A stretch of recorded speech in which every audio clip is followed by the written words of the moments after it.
going to take a look at World War II. I'm going to kind of walk you through a little bit of pre, during, and then some of the stuff that happened like on the home front, which is kind of some of the stuff that they ask usually with the AP exam. One of the things, really quick, some of the stuff that Roosevelt was dealing with foreign policy wise. That really shows that the United States tried to maintain themselves outside the sphere of what was happening in the rest of the world, which was really difficult because of the economic crises. So the 1933 London Conference took place, and this was supposed to be a meeting with 66 countries where they were going to discuss currency and what was happening with the economy all over the world. And so at the end of the day, the United States actually ended up not going. We decided to pull out of this. A major reason why is because Congress did not want to lose, and obviously FDR also, we did not want to lose the power we had over our own currency. And this continued to strengthen American isolationism, which again shows everybody else, i.e. Hitler, Mussolini, and Franco, that the United States is not interested. One of the other things that he began to deal with was we began to realize that having all of these overseas territories was really expensive. And so they, in 1934, the Tydings-McDuffie Act was passed, which basically said that the Philippines would gain their independence in 1946. And this actually makes the Philippines an easy target for Japan, and they actually will fall under Japanese authority during World War II, and then when we quote-unquote free them again from Japanese control, the Filipinos will gain their independence in 1946. In terms of Russia, we wanted to make sure that Russia was our ally, and so in 1933, FDR recognizes Russia. It's important because it means we could trade with them, and then again, it also means that it would discourage them from getting involved with other countries, which is not going to help because Stalin does get involved with Hitler.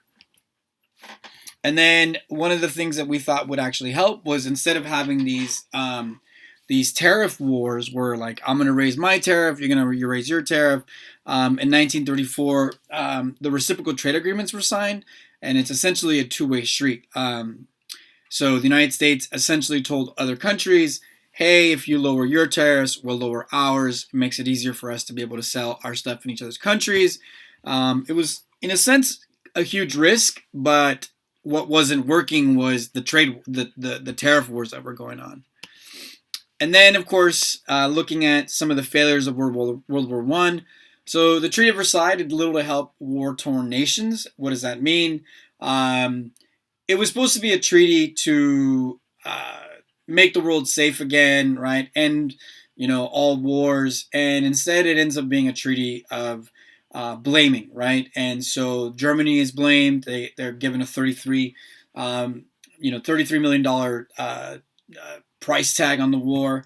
And this is going to make it a lot easier because of what was going on, for European democracies to fall and for fascist leaders to begin to come in.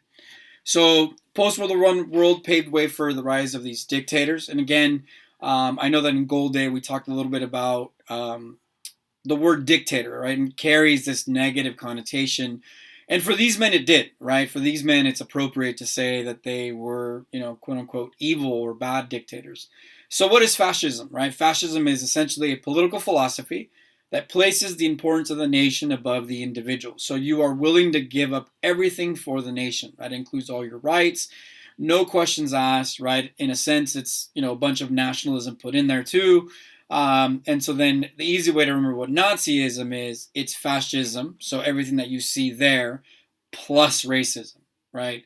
So for example, the Italians are considered fascist, they're not considered Nazis, right? The Germans were considered Nazis, right? And that's a part of that is because that was who they were, the National Socialist German Workers' Party.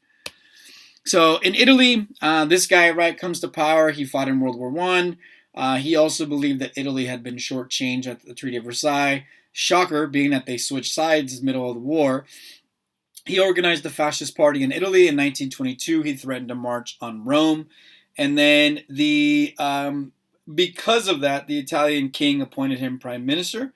And some of the things that he began to do as a fascist leader, right, is suspend elections. He outlawed other political parties, and he took control over the police and the military to protect himself.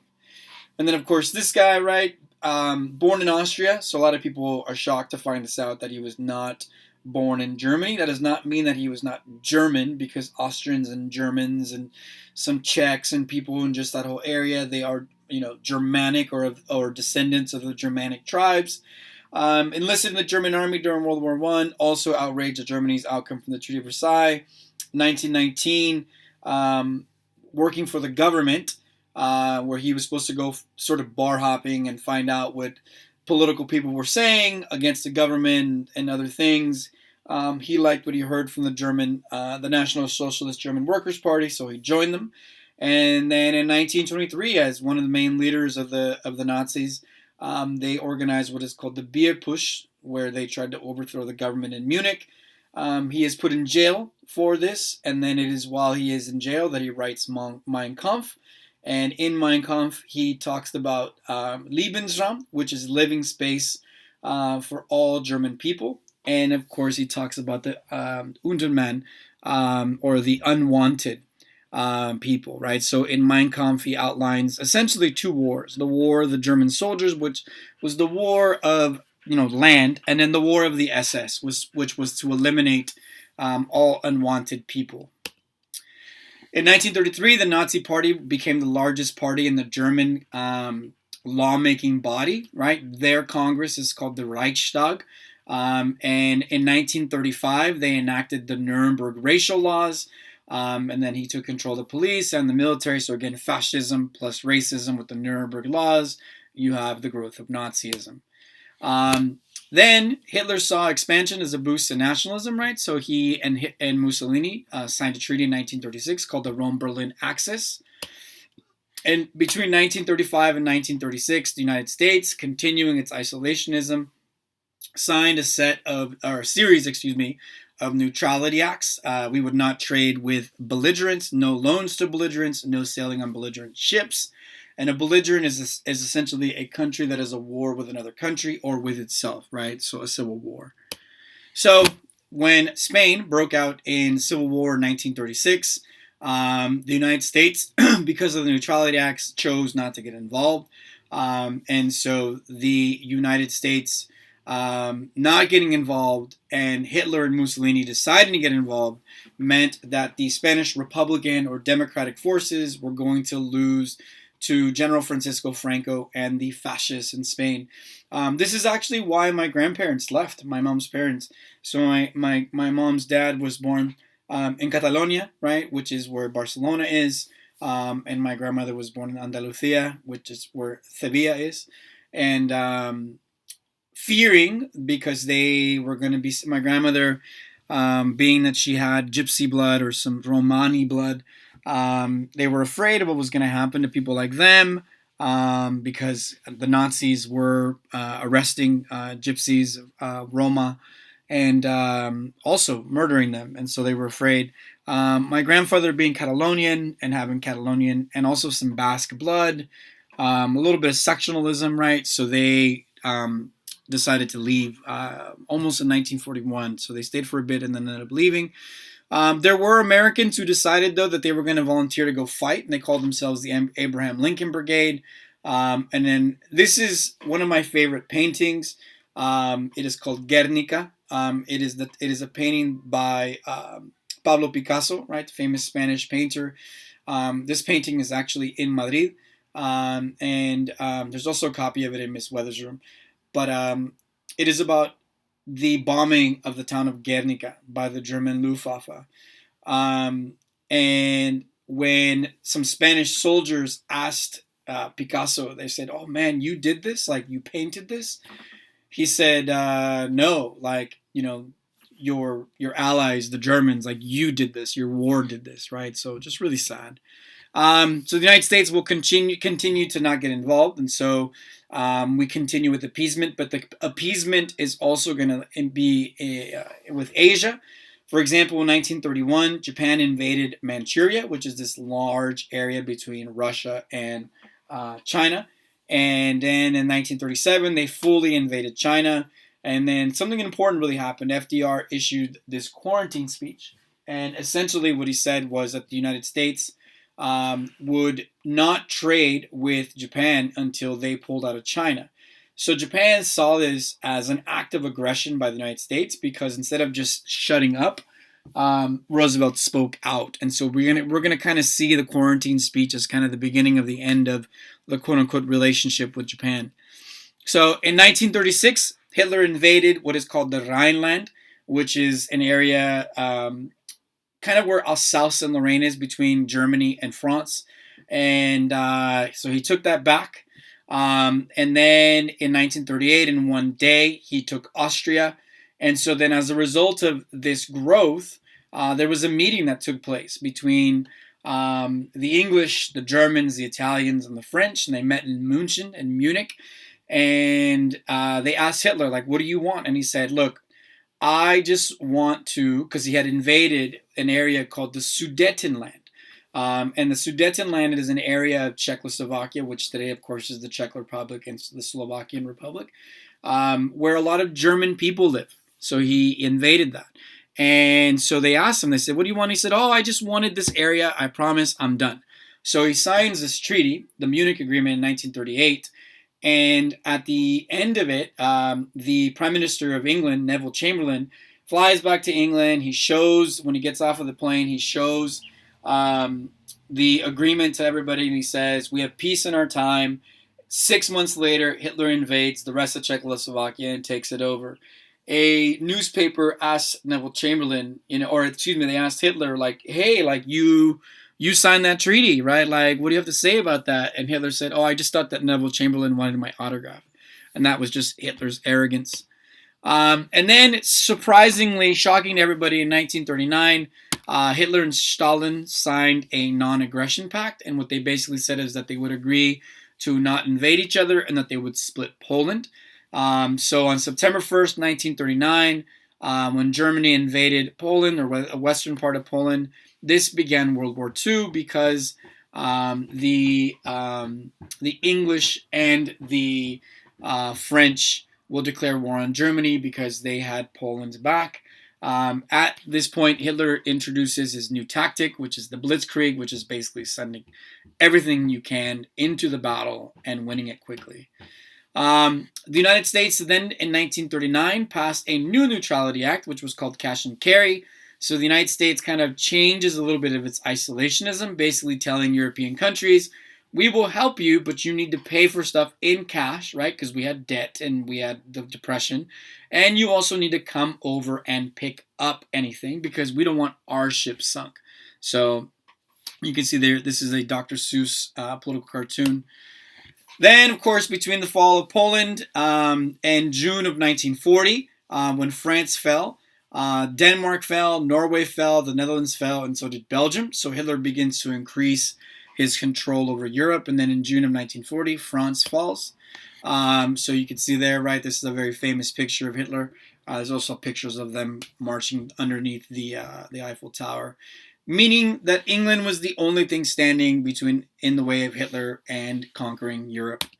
So in 1940, for a few months, the Battle of Britain takes place, roughly July, August, and September.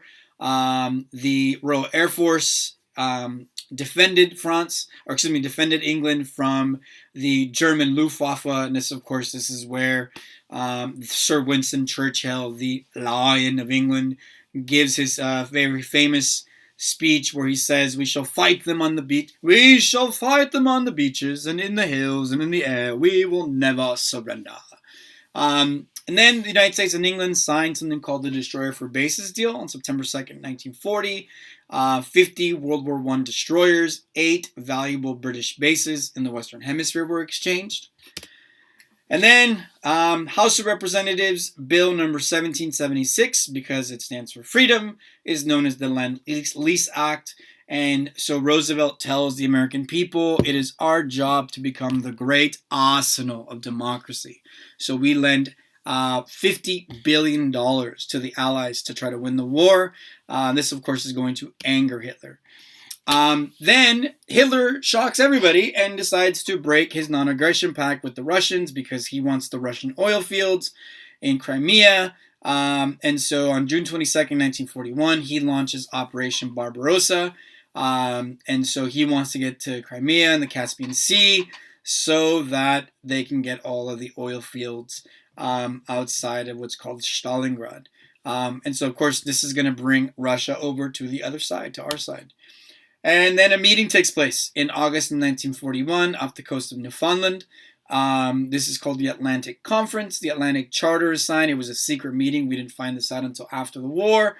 Between Churchill and FDR, was influenced by the 14 points, and they began to talk about what the world will look like after World War II, and then how was the United States going to get involved in World War II.